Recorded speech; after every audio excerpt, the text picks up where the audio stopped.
What's up, y'all? What it do, my guys? What's up, guys? Back Again. My watch is on sleep mode. If you guys can see that, it is 3:45, guys. We don't mess around. We don't. We're clearly dedicated. You could probably see Fonz's watch too. It's honestly, we might as well go live at this point. No, I'm just kidding. We have too many audio tests to try to figure that out. So, this is gonna be a rough take. I don't know. This is a dumb take. Yeah. Tonight we're going to talk about. I'm so tired. Tonight we're going to talk about Madison, guys. Madison. Energy. Hey, Madison is actually the power. Great. Oh, it's true. Power. See what I mean? 3:45 does this. 3:46. All right. No, honestly, Madison was fucking amazing. I Go loved on. it.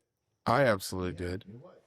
Dude, the imagery, the fucking symbolism, all of it. Everything was good. All of it was good. Amazing. I mean, starting from the first scene, I don't know if you guys recall it. It's Paige, which turns out to be one of his daughters. Her character name is Stacy. Stacy's the mom. So you see Paige strolling down, New York City in her pink trench coat. Everyone else on that street is black and gray, right? Black and gray. It's like a Matrix scene. Yeah, You it's saw like that? There's some spoilers here, guys. So you guys should know that we are talking about 3 episodes in already. Yeah. Yeah. If you guys are not caught up with the 3 episodes in, we're gonna give you guys some spoilers. All right. Well, at 3:46, they Before I better was fucking know. rudely interrupted. Yes, it was like the Matrix, Yeah. because you see all this gray, you see all these neutral colors, you see her, Mhm. she's like bobbing and weaving, doing her thing, being the rich person and all that Mhm. stuff. on her phone. And all of a sudden, clack, she Toma. gets, Yeah. exactly. Yeah. 100%. She get, honestly, I feel like it was like a good foreshadow, a good kind of leeway of like, all right, there's this person, there's this rich family, she's representing wealth, and all of a sudden she gets hit with like cold, hard, reality. Yeah. That all of a sudden, okay, where you're not this all powerful or this just unique person. You're all of a sudden going to be experiencing this thing. And I thought that was just amazing. I was like, Yeah, it's reality checking in. yeah. Yeah, I did like that. It was so, as viewers, it's like, oh, okay, we're right into this. Like something's already wrong. You know what I mean? Yeah. And we talked about Taylor Sheridan as in, he has a certain way of depicting his characters, and I think this is a new take on the city folk taking on a different lifestyle, and I do like that because we're very city folk here. Fuck, we're talking on road mics, for Christ's sake, in California. 45 a.m. in beautiful weather. I guess right now it's beautiful. Earlier it was hot as hell. Yeah, I would say that he, like I said, it's story building. He does a really good job, and even the camera angles too. Like, it's funny. Right after that scene, the cop was asking him, like, they don't want to talk about race. Yeah. The truth of the matter is, it was on purpose. The cop was black, so was the perpetrator. Yeah, he was. Unfortunately, that's just how that panned out on this episode. I do like how they went about it, because it's like, this is the modern take right now. We can't necessarily talk about race like we used to, and respectable, but try and stray away from being political here. But he's touching a little bit on that, and that's enough to take on that. I feel like that was a good amount. Like, it was a good taste on, like, I can't say what he looked like, but I can tell you how old he was. I don't want to go on that. Like, I get it. I get it. It's hard. I haven't been involved or seen anything like that. I've heard many stories where people have gotten in trouble over just talking about that and like trying to get involved. And it's so hard nowadays. And so even the camera angle panning to the guy recording, everybody's just recording. Well, someone recorded it. Yeah. Nobody. Anything. And that bugs me as a human race, guys. I'm sorry to say that. That bugs me. We're at this point where we would rather record content than to stop something. Yeah. Stop something from doing a wrong, guys. Like, that bothers us, and clearly that bothers him. So he put that on camera, and he does a good take on that, and I enjoyed it. in a point where it bothered me. Like that already bothers me to the core. But Yeah. I can see where he's going with that, and I liked it. Like I liked it as a viewer. I didn't like it as a person because it bugs me. It does. I don't know how did it bug you guys? Because I mean, obviously it bugged Manny. Manny's like, it didn't do anything. Funds. How did you feel? I mean, we're minorities here, right? And it's tough. Like as a minority, you're first generation, right? Yeah. First generation. Sorry, air quotes. Reason why. Fun fact. Fuck. I need to. I was like, I'm going which in one? political. I'm going in political. I I was can't. like, You guys. Okay. First, okay. hold on. Google this. I will say Google it. I'm not going to go into it deeply, but Google first generation and what the definition is now, because it's completely different from what it was when I was in grade school, when I was going to college. It's different now. So Google it because it's no longer the same definition. I don't know if you knew that. I mean, sure. My take on that whole scene, I think, is more related in the fact of people being a little bit more aware of what they could say and what is allowed, what they feel comfortable with. But I Mm-hmm. also think it also puts into perspective again, the idea that I feel like it was more symbolic in the sense that sometimes you're going to come across an issue or you're going to come across a problem.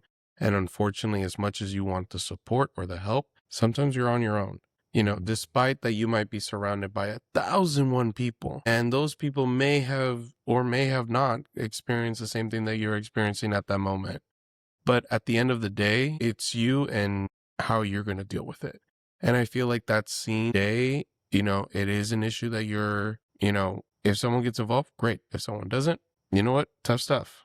Damn, that's hard. It's a hard truth and it's a hard Yeah. reality. And I feel like that's really symbolic of what I feel like he was trying to really capture. And you kind of see it support it throughout the rest as you continue watching the show. And as you continue watching the episodes, you really kind of feel that supportive. I mean, Mm-hmm. I can tie it back to, when all of a sudden Kurt Russell, whose character is Preston. Yeah. Yeah, Preston. It's out in his cabin, and all of a sudden he sees out on the horizon, he's seeing the storm just slowly brewing in the mountain. Yeah. And then it's him and his brother out in the mountain, having a great time of their lives, having this great experience. And again, he sees this storm brewing. Everyone else thinks that, his brother's like, oh, it's okay. It's just a storm. We're not going that way. We're not going to have to deal with it. It's not going to be an issue. And that's what he said. And that's exactly what he Yeah. said. And then what ended up happening? It became an issue. And, a storm in the horizon, anywhere that you look at, it's a metamorphosis. It's a change.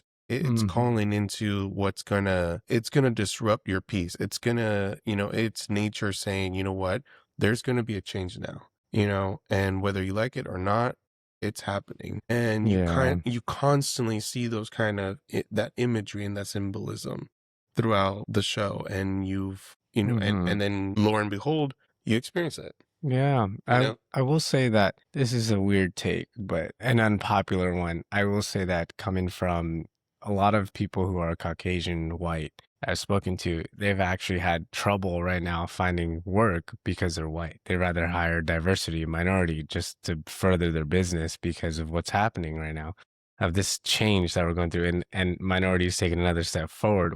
Like, it's hard. I don't know how I feel about that yet. I can't really give you my take on that. I want to stand neutral.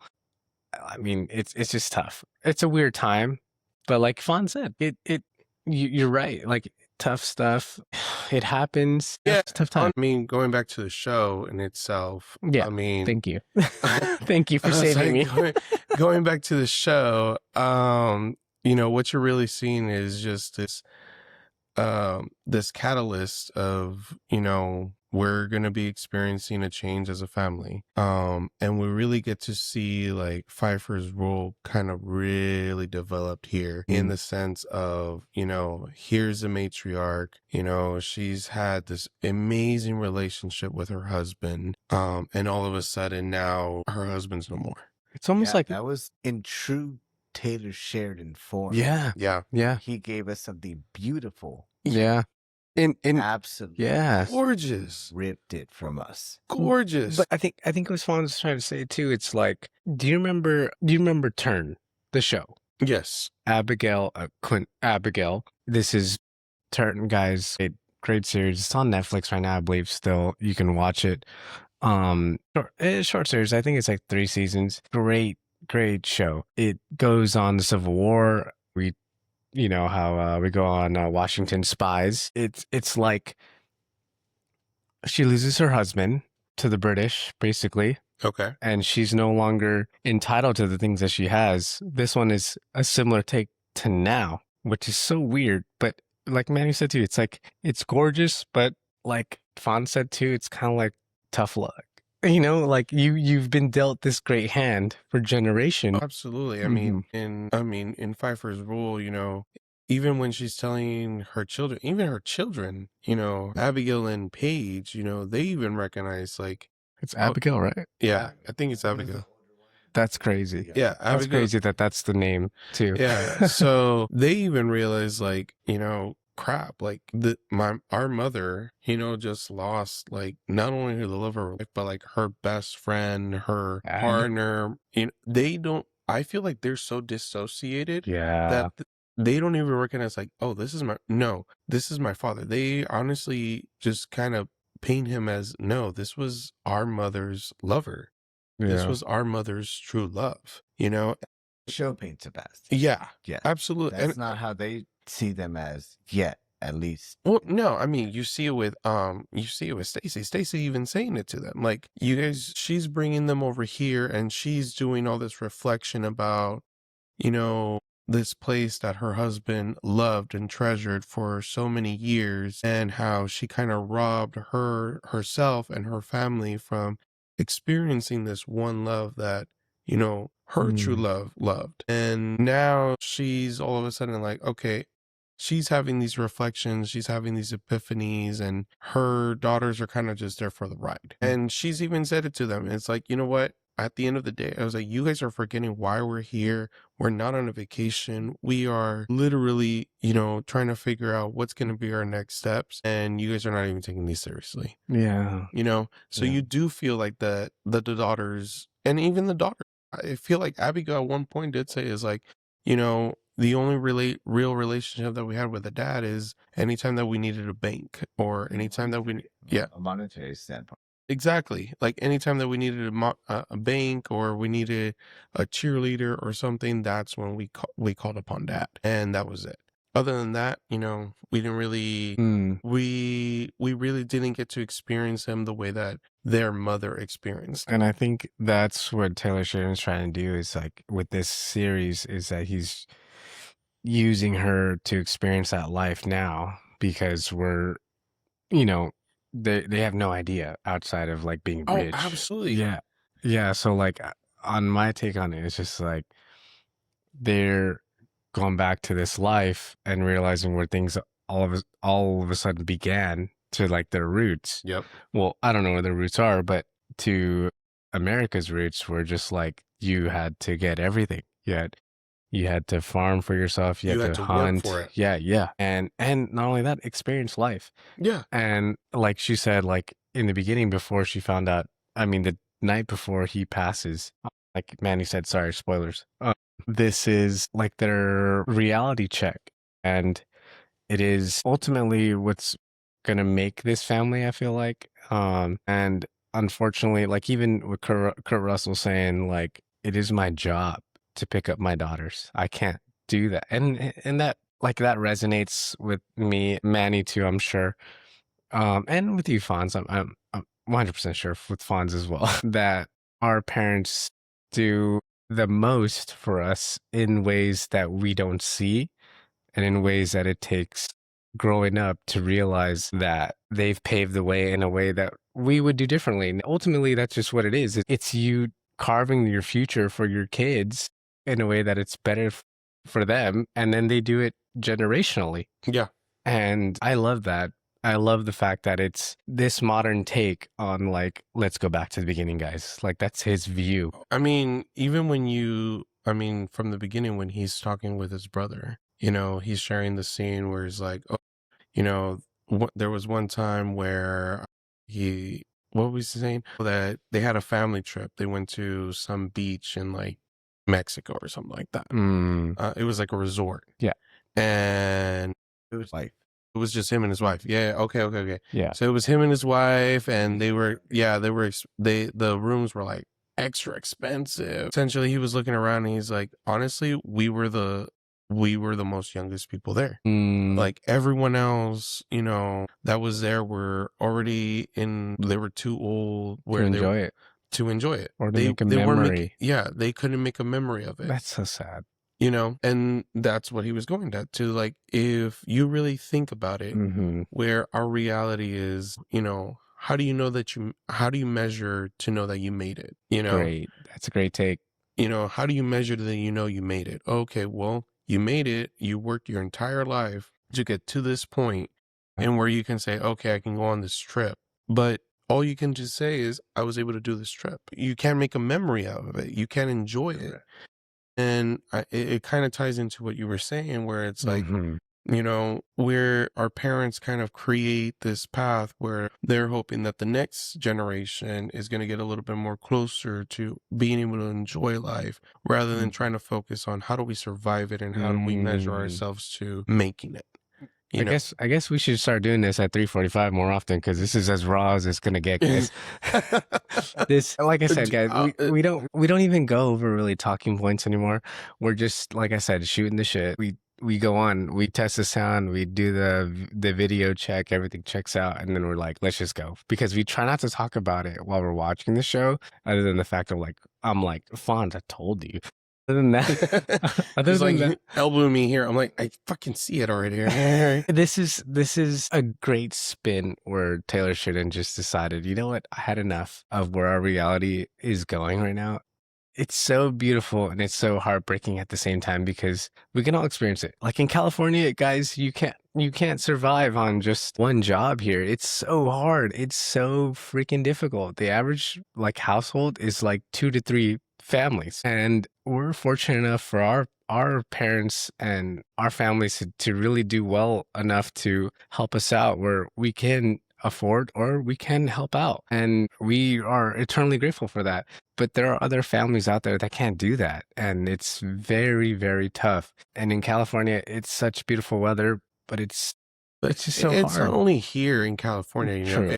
It's True. honestly, I think the general message is that it's anywhere. True. It doesn't matter that you're here or you're from a different country. The experience is mutual, and the experience is the same. Country, you're right. It really comes down to the whole fact of, at the end of the day, like, what is it that we're going to do to move forward, and how we're going to do it to make it a better place? Like, what are we going to take into realization, and us internally be like, okay, you know what? This was a foundation set up. How am I going to build upon it? Yeah. And I feel at least in these first 3 episodes, what it's really showing is how the matriarch, Stacy, who's played by Pfeiffer, is really trying to, reteach her children, and, not only her children, but her grandkids, and, an added member into her family, about, the simplicity of life, how it is also very important to, see what else is out there, and be more appreciative of the little luxuries and how well off they are. Yeah. I mean, that scene where the neighbors from the nearby ranches were making food for this family, because they were aware that, oh, you guys had a loss, and the nearest grocery store is 3 hours away. So let me make you some food from the little whatever we have, and here you go. And then all of a sudden, her family just turning in like ungrateful. Exactly, being ungrateful. Well, it wasn't that they were being ungrateful. It was just their perspective. Like, well, why didn't they ask us like what we wanted? Like, they had a whole different take. They're in a bubble, of their own little bubble of like, what they thought was right and how things should be. And for 1 second took in consideration, what other people think, and taking that step back and realizing, okay, well, you know what? I may not, I may not like this. I may not like eating this kind of food, but at least I was thought about. Yeah. Someone literally went out of their way to think about me and, do this extra work to provide for me without even knowing me. Yeah. But it really just kind of also shows into the whole sense of, how we are also so in a way entitled and privileged in our own little bubble sometimes, that we fail to realize how we need to sometimes just step out of that bubble and kind of see from all perspectives, and be a little bit more appreciative of like the things that are around us and how privileged we are for the things that we do have. Yeah. Because it's like you said, there are some families that unfortunately don't have, or aren't so blessed, or aren't so lucky, or haven't been given the opportunities that we've been given. So, and honestly, like I said, these first 3 episodes of this show were amazing, great. I mean, the messages that you could interpret from every scene, from from every action, from from every interaction, it was spot on. Yeah. And then the video, the videography of how all of those images came to play, it just captivated you. You wanted to see more. You wanted to understand more. You wanted to, be involved a bit more into it. Yeah. And, And I think we neglected to say that Taylor Sheridan wrote this episode. Yeah. He's the sole writer. He's a creator, sole writer of this whole season, from what I've seen so far. Which is great. I did want to ask you guys, you can taste the smoke in the coffee. Yeah. Sort of a spoiler, guys, but not really. It goes into where she's reading his journal while he was there. Yeah. And he talks about making the coffee, and you could taste the smoke. What did you guys actually think about that? I thought so. Originally, when that came up, we knew that she was gonna make the coffee. Yeah, of course. We just know Taylor Sheridan, like we knew he was painting and paving the way for that to happen. I don't know, like tasting the smoke. I feel like my take on it was that she was trying to feel or grasp his presence and what he felt in that moment and what she missed out on, and thinking like what she said. She said, we missed out on, I deprived you guys of family. What did you think? For me, the tasting the smoke in the coffee, I feel like was kind of more of a reference of, tasting the hard work. Because if you think about, Starbucks, God forbid you taste smoke in your Starbucks drink, because you're going to throw a fit. It's going to just taste burnt. Dude, it's going to taste burnt. I like the burnt taste. But here you actually have to go fetch the water. Yeah. You got to, boil it with the wood that you have to catch. Yeah. You have to start the fire. You have to put in the coffee. There is work that needs to go into brewing this 1 cup of coffee. And the smoke that you taste from the coffee, for me, I feel like was just a reference of like the hard work that goes into it. Yeah, I like that. Well, he described it to her on the phone in the flashback scene. Oh, exactly. That's why I'm saying that I feel like it was just more of a reference of, a smoky coffee. It wasn't necessarily of just like, oh, it was just, smoky coffee. Yeah, I think it was just more of a reference of like the work that needs to go into making that cup of coffee. I like that. So it's more of a, again, that imagery or that symbolism of like, okay, this isn't just like some simple brew, because if you think about it, coffee is easy to make. You can't really mess it up, especially, but at the end of the day, you have this, you put in this work, you have this brew, and you enjoy it. It is what it is. There's no way to really like perfect it or, or throw a fit about it or anything. It is, it is coffee the way that you made it. Yeah. And I think it just goes into a reference in the work that you have to put into it and into the simplicity of something. Yeah.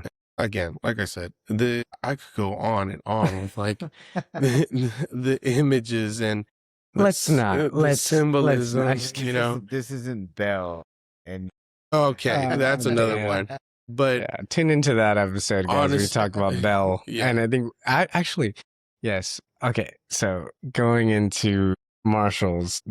Everyone has been buzzing about Belle, actually. So you have been, and we talked to Jeff. Shout out to Emily's father. He actually had the same take on it before he saw us. Oh my gosh, I you guys told need you. to- But you weren't the only one. You weren't the only I one. know. I mean, it makes. sometimes you have good She takes. described it too, like Randy said. Randy said to us in the chat. She described it. That's not necessarily who she's supposed to be, right? But she is. Anyways, we're gonna have to deep dive on Yeah. Belle and in Marshall's and her role after everyone discovered that I wasn't the only one, but us as a community were right about her character. Okay. So I will say before we end tonight, I will say that I will touch on the mother saying to Kurt, to herself, saying, I told you so, that she would do just fine after leaving her on the highway. Regarding Abigail. Yes. And that she dropped her off and she's picked herself up. She figured it out, even though it took her a while and someone else helped out. But ultimately, we all have help from somewhere. I mean, I've been thankful enough to receive so much help from so many people left and right. I can go on and on about how I've been blessed in my path and how, just countless people. I think you guys know who you are if you're tuning in, who've helped me out even with this podcast, giving me things or giving me tips and ideas and everything. I appreciate it, guys. You don't go in this life without help, and it's about reaching the right help or figuring it out on your own. And it takes ultimately getting dropped. Life is the biggest teacher, and no one's going to beat life ever. Mistakes are your biggest teacher. Yeah. That's always been true. And you have to be able to be given the space to make your own mistake, to be able to learn from those mistakes and then move on from it. And, Stacy said it, I think our children need a little bit of reality check. And the fact that, she was able to finally provide that without having the pushback of, the loving father who's like, well, we don't really need to. They'll probably figure it out at some point. But then realizing, you know what? Yeah, that's what they needed. Yeah. Okay. And then to end it all, we do have Dutton Ranch coming out very soon. I think it's the fall. Yeah, I think it is. So very soon. The years go. I was like, what are we? Are we in the 6th month already? We skipped spring. It's already summer. Yeah, it's hot. It is right now. Jeez. Yeah. So Dutton Ranch is coming out. Beth and Rip have some contests. They're struggling against. Why can't I think of his name as an actor? He's the one who played, I think he was a general in Top Gun Maverick, and he's also in The Rock. He's also he's a Marine. I think I know you're talking. Yeah, I believe he's in it. They're the ones who are going to be the wealthy couple. I can't remember her name either. And they are going to be challenging Rip and Beth. And that's a great cast. I like him. He's such a, I can't think of his name. He's such a strong presence. Like, I'm looking forward to that. As far as I know, things are in motion. There's something else I'd talk about too, but like I said, it's 4 a.m., guys. There's actually a lot of comments. Didn't they buy a ranch in Montana? Shit. They did buy a ranch in Montana, right? Yes. And now they're in Texas. That ranch is going to be based South Texas. I'm assuming no, it's South Texas. It's South Texas. So there might be. I mean, there might be a storyline that we're gonna have to do a little bit more research.